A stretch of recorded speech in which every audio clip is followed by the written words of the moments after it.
simptom-simptom kemurungan. Kalau boleh kita tengok dekat sini. Kemurungan kita tengok adakah perasaan mudah putus asa, ataupun you ada tak perasaan yang you kadang-kadang kalau dulu you suka buat sesuatu tu, tetapi sekarang ni you dah tak suka dah. Benda yang menyeronokkan pada dulu, sekarang ni dah jadi tak seronok pada you. And then ataupun you selera makan you jadi you tak berselera nak makan. Ataupun you berlebihan makan. You jangan you rasa oh dia tu makan banyak, oh happynya dia. Tapi orang makan banyak ni sebenarnya kadang-kadang mungkin dia ada masalah kemurungan juga. Jadi you kena tengok sama ada dia makan bertambah ataupun dia tak boleh nak makan. Yang kita nampak ketara dia punya berat badan dia naik dan berat badan dia turun pun nampak ketara. Kemudian gangguan tidur, sama ada you boleh tidur, you jadi tidur yang berpanjangan, tidur yang terlalu lama, tidur yang kejap-kejap tidur, ataupun you tak boleh tidur, kan?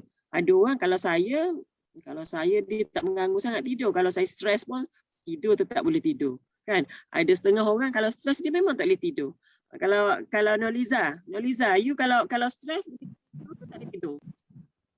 Boleh tidur. Boleh tidur. Boleh, tapi suka mandi. Tapi kena mandi. Oh, mandi. Oh, bagus ada juga bila dia stres dia pergi mandi. So dia akan kurang sikit. Yes. Okay.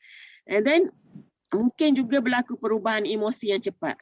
Kejap-kejap happy, kejap-kejap tak happy, dia jadi macam kita rasa macam tak betul, kan?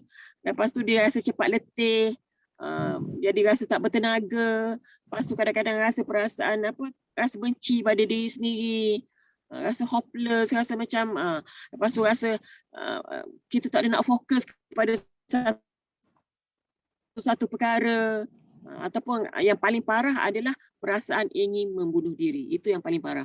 Tetapi kalau misalnya ada 5 daripada 9 ini, maka kita boleh kata bahawa dia ada mungkin depression, MDD, ya. Jadi 5, you janganlah pula bila tak ada makan ataupun you dah kata you ni depression lah.